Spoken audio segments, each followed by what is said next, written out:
Before we begin, I'll just say a few words that this is the second event of a series of 3 events that are connected historically and musically this weekend, which I'll also say at the end that Downeast New Music, whose members surround me, will be performing a concert at the Waldo Theater tomorrow, Sunday at 4 p.m.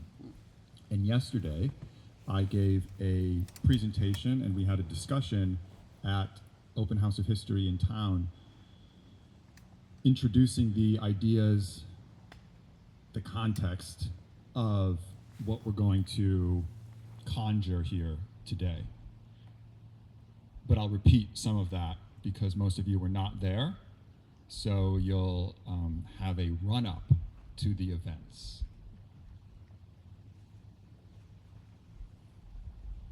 Okay, Jan, are we good to go? Okay.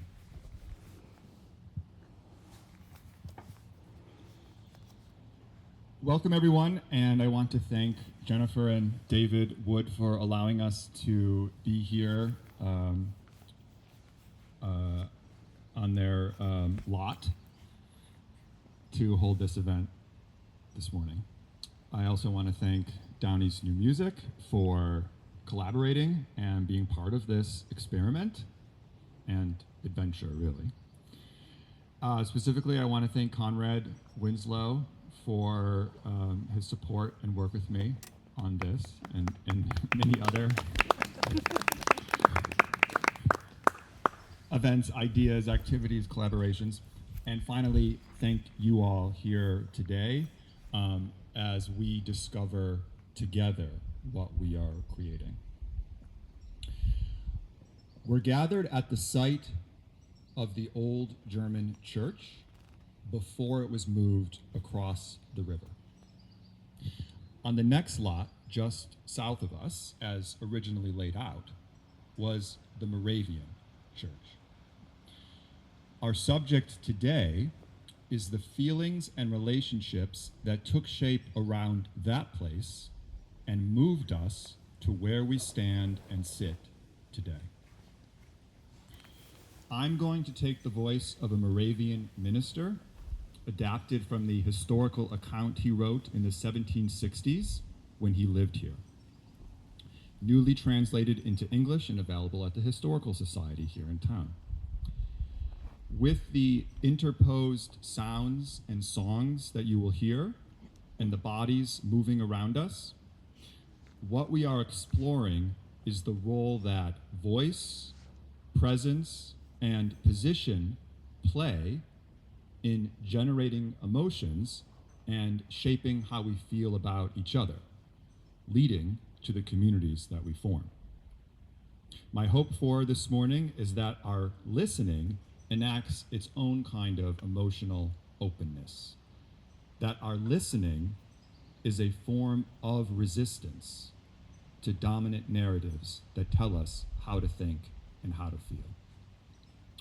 Our natural setting, more than just being part of the actual sites where these people walked and argued and felt before us, is also just nature, which slows us down and helps open our feelings into what I call the feelscape of time, where we can begin to hear with sharpened, focused sense the quietly commanding restraint and vulnerability that echoes across time and gives us strength.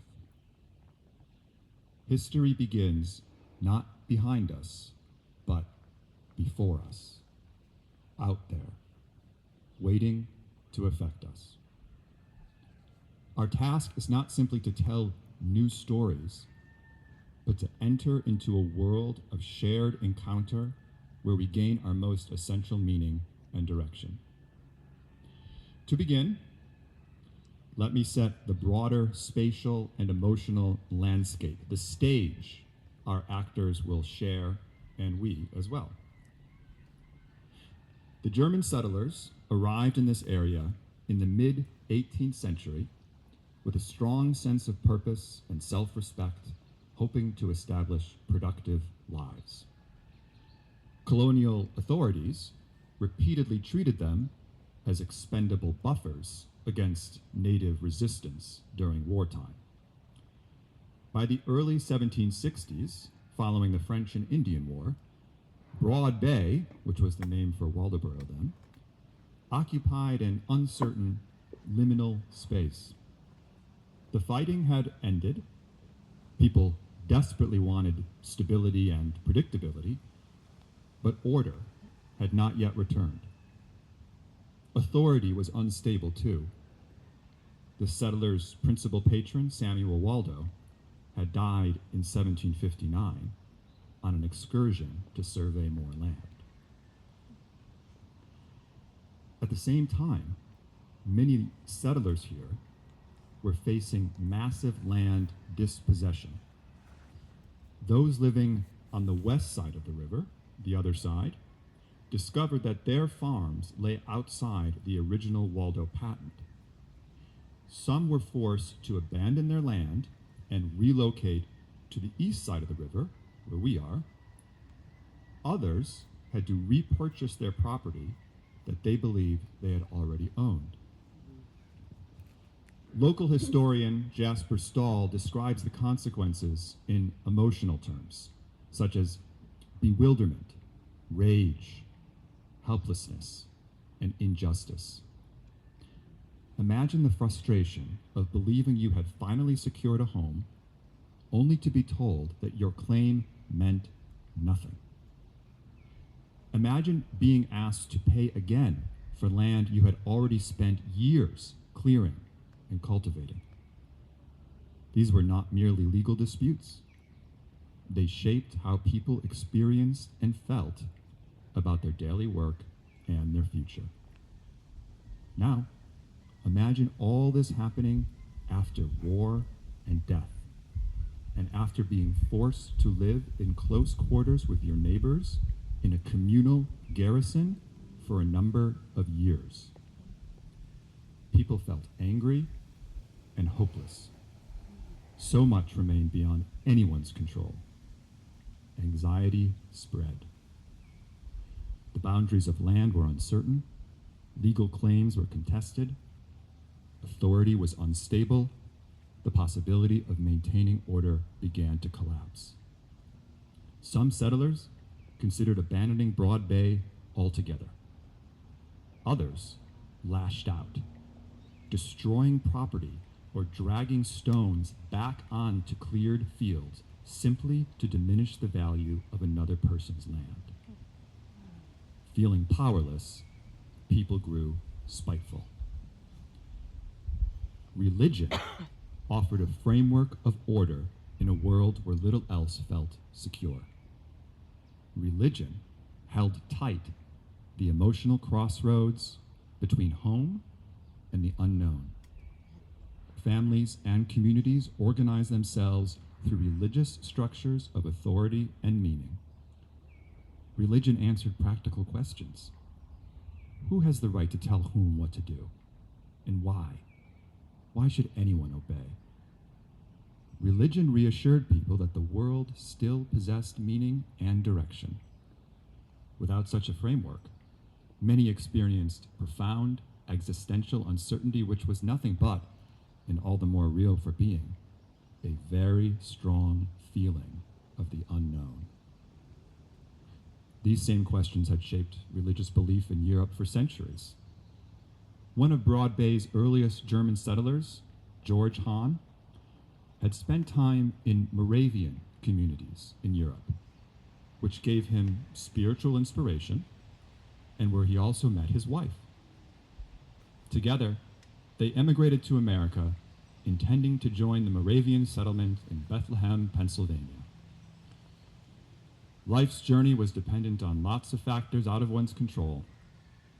Instead of Pennsylvania, George Hahn eventually arrived in Broad Bay, where there were other Germans, and encountered a settlement in disarray. This was 1752, in between wars, and before the settlers could really establish themselves in a still unforgiving world. and land. Hahn found people were acting reckless. Some were searching for religious guidance.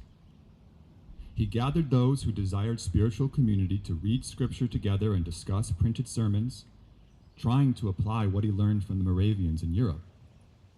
For several years, this small fellowship continued here. Yet, everyone recognized that they lacked the theological training and pastoral experience to provide what people were seeking and what they needed emotionally. They did not have access to the spiritual foundations of the Moravian tradition. It was a mystery to them. Their tears and anguish took over, and their spiritual structure crumbled. They needed a minister, and their desire for one was intense. A minister would bring authority, legitimacy, education, hope. His presence could persuade and reassure. Others might give their respect too. So, Hahn's group wrote to the Moravians in Boston requesting help. By chance, a Danish-born Moravian minister named George Sewell happened to be there when the letter arrived.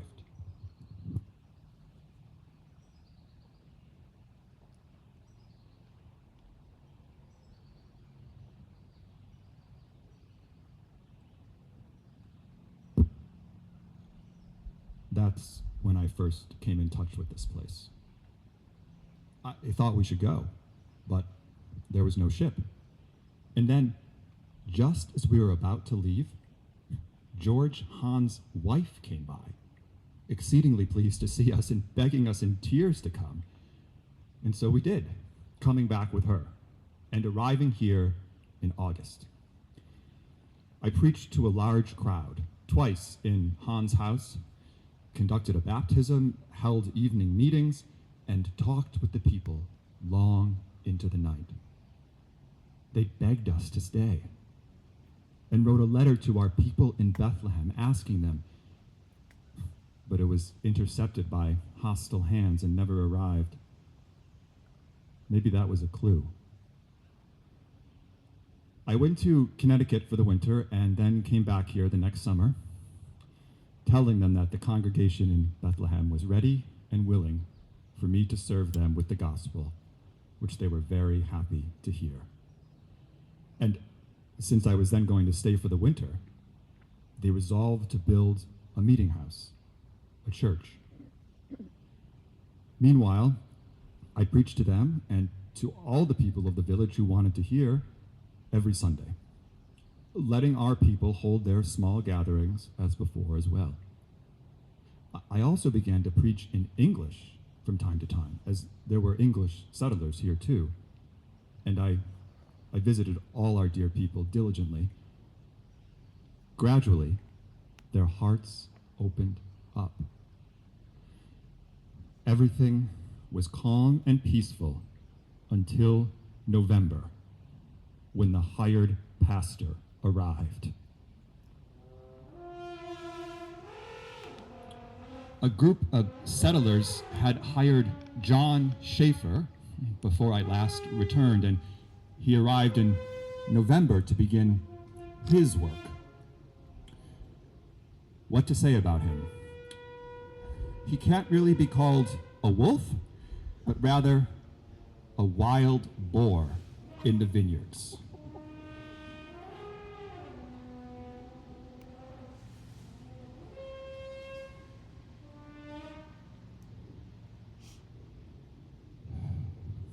At first it was quiet, except for all kinds of blasphemies that were heard. Such as that he was actually a Moravian, a close associate of Spangenberg, but then he had left the church. Then he claimed that I had been stoned by a group of boys in Philadelphia, and also that the police had driven me from Newport and 1,000 other lies and blasphemies.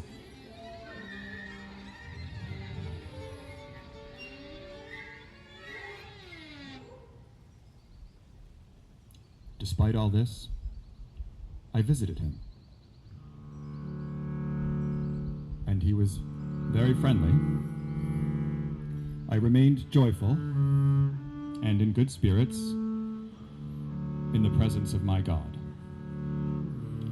Told him my reason for being here, and with that I was done and took my leave in a friendly manner. Farewell. He promised to visit me again. That has yet to happen. He also tried to persuade me to be his assistant in preaching and teaching. I replied that I was only here to serve the people who had asked me to do so, and that I would not get involved any further. The church was completed by December and consecrated with the words of Ephesians 3:17, that Christ might dwell here with tangible blessings and grace.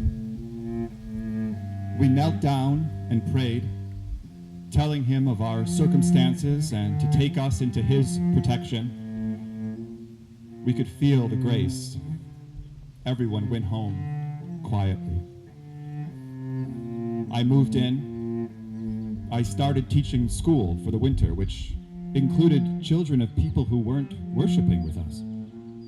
I continued preaching, introducing Jesus as the consecrated God, and our hearts continued to open to each other. These were blissful days. After the new year, there was nothing but tumult. So much unrest. Some people began to speak loudly. They did not want two preachers in their town, and still less a Herrnhuter. There was a huge uproar over George Hahn because he had written to Bethlehem the name of all 6 families worshiping with us, singling them out. The others around us said that our people should stick with their preacher, Schaefer, and help pay his salary. These were very, very dark times. Get out!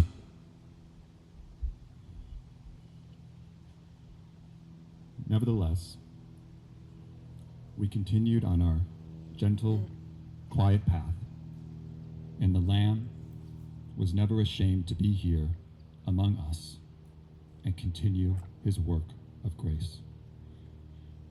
It was very necessary that we met once a week. I know not to dwell on the fact that he has not been perceived as frequently as we have been before him. Indeed, our hearts here have become more exposed, laid bare, hungrier. How often have I wept at his feet, and how powerfully has he comforted me. If I have much tribulation, I also have much bliss, which I have enjoyed in my own heart and for their sake.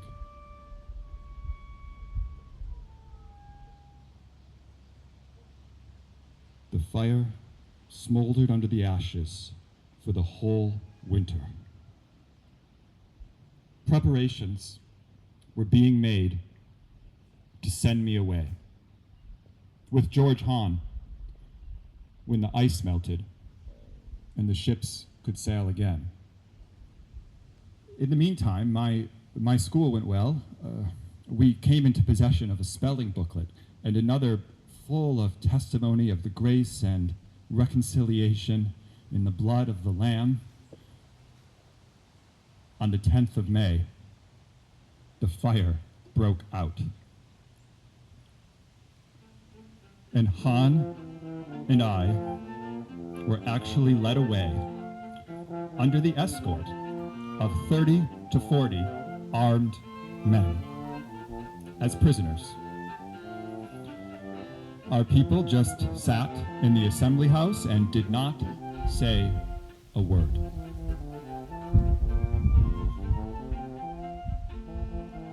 The armed men became divided and let us go.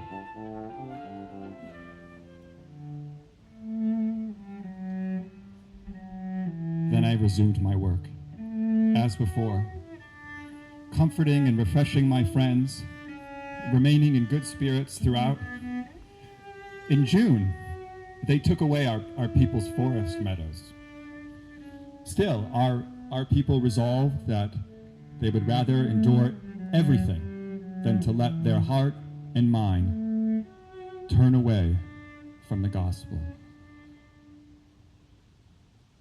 As the months went on, we had considerable peace, except for all kinds of blasphemies from others. We edified ourselves with the blessed teaching of the wounds.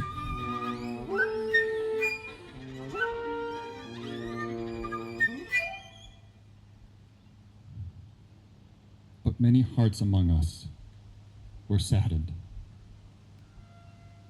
so that I had much fear within me, which surely wanted to come out.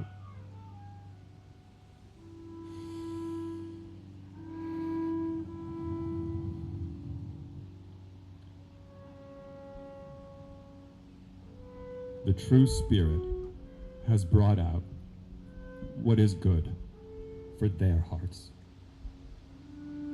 Schaefer, he cannot prevent that sometimes this one or the other comes to hear me, and not without a blessing. When everyone goes away, I lay down with my people in Bethlehem at his feet, thanking God.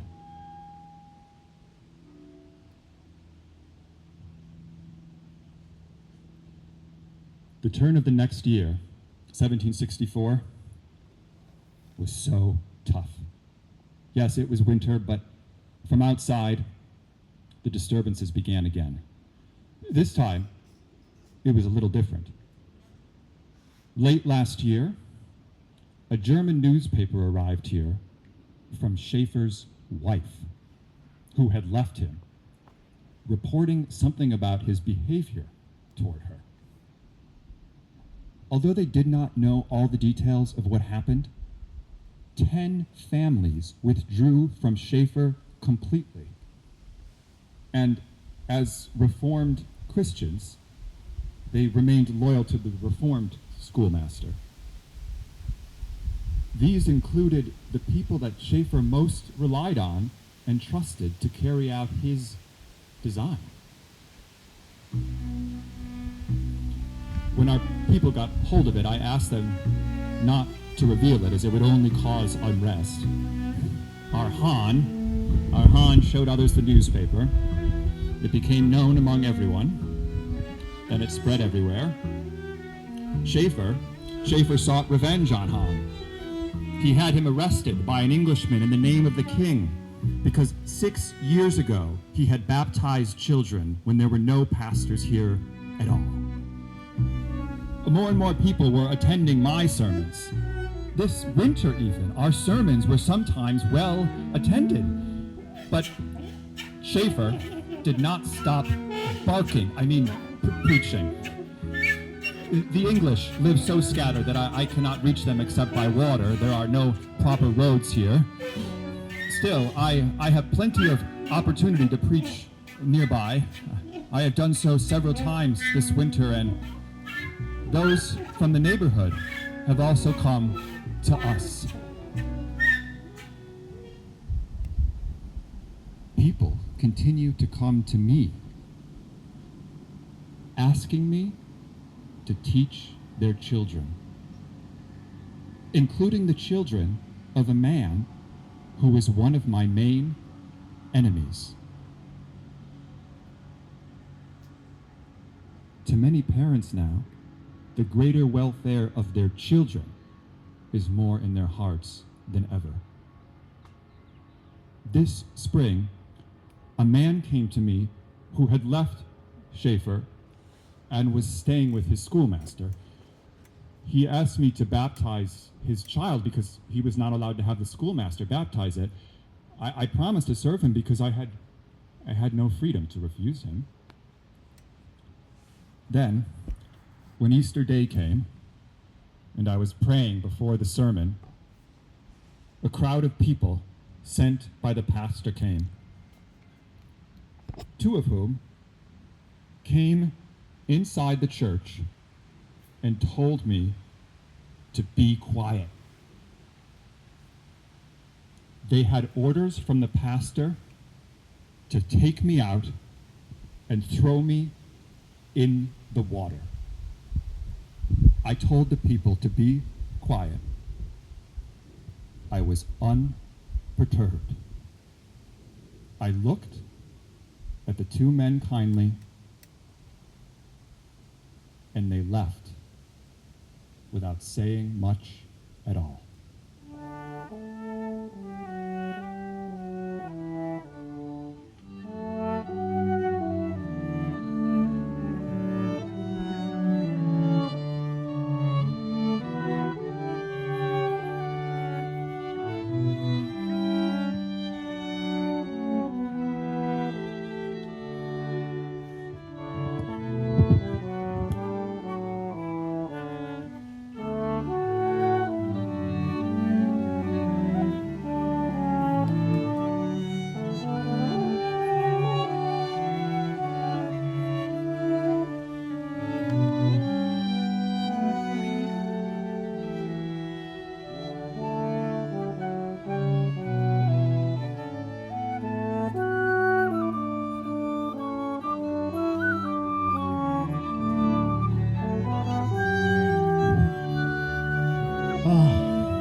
How good it is to be acquainted with the invisible friend in such dreary and difficult circumstances as have come to pass here.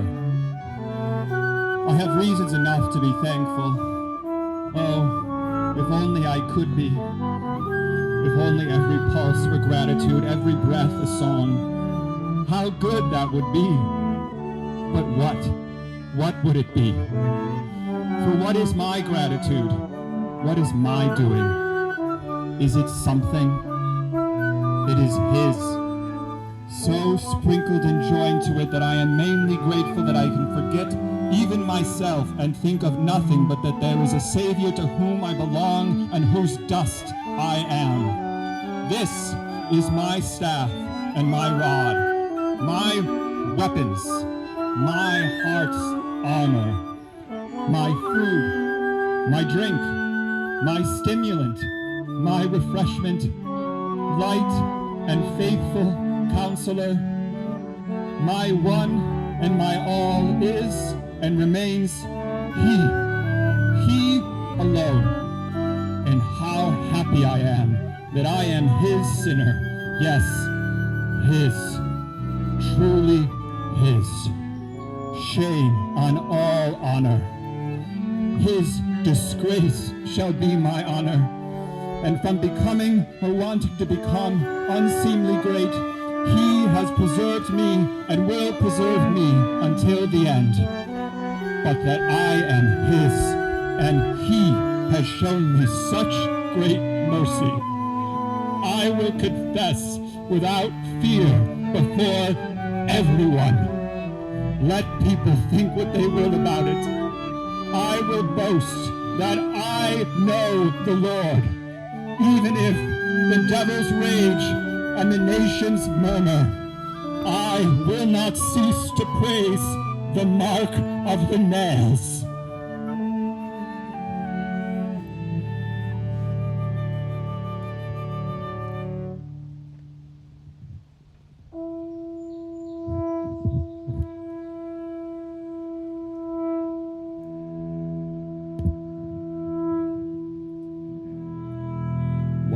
did Sewell write this and send it to his leaders in Bethlehem to show how he has suffered and to reprieve him? If so, he was more strongly showing how he had survived, the value he brought, and the difference he was making. Sewell ended up staying in Broad Bay for another 6 years when his followers began to leave for North Carolina to be among people who lived more like him. Schaeffer left the ministry and was eventually excommunicated, settling in Warren. Those who had first separated from Schaeffer as a group when they heard about his treatment of his ex-wife built their church next to the former Moravian lot, right where we sit today. This was the church that survived to the present as the old German church. What we can now begin to sense and feel is how it emerged from this period of questions, how it was a kind of interventional space, a remedial space, a transitional space, that it never fully finished on the east side, so only warm weather services were held here, became the stand-in for the community as a whole. While it was built after the Moravians left, the spirit they nurtured, even before Schaeffer or Sewell arrived, led to its construction, and its use even by multiple sects and ethnicities over the years as a kind of interfaith space. It would also have its own struggles, conflicts of personality and presumption, leading it too to slowly close itself off. How do we live within these feelings instead of turning away and shutting the door or running away? The Moravians made music central to their practice. We're continuing that tradition here. The tradition of art and historical testimony as the center of community, allowing music and sounds to keep us open in the feelscape of time, where the instinct to defend ourselves coexists with the capacity to meet one another through music, through art, through history. We become more aware of the driving questions instead of the supposed answers, allowing us to be more fully human together, to feel vulnerable yet strong in the face of the unknown.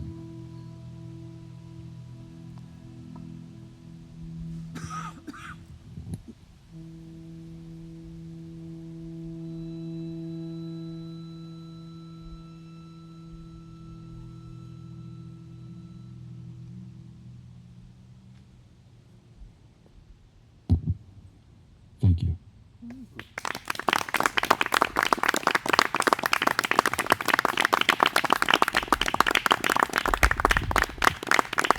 Thank you, everyone, for coming.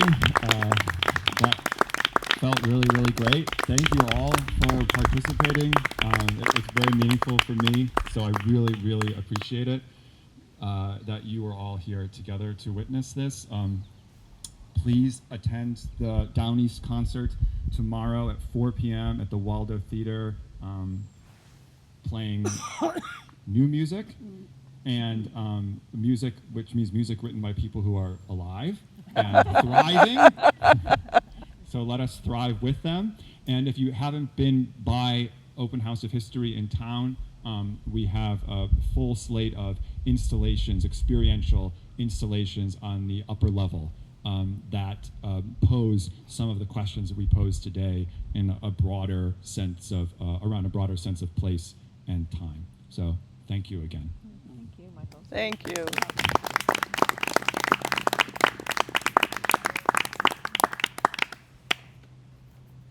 Wow, very good. Wow.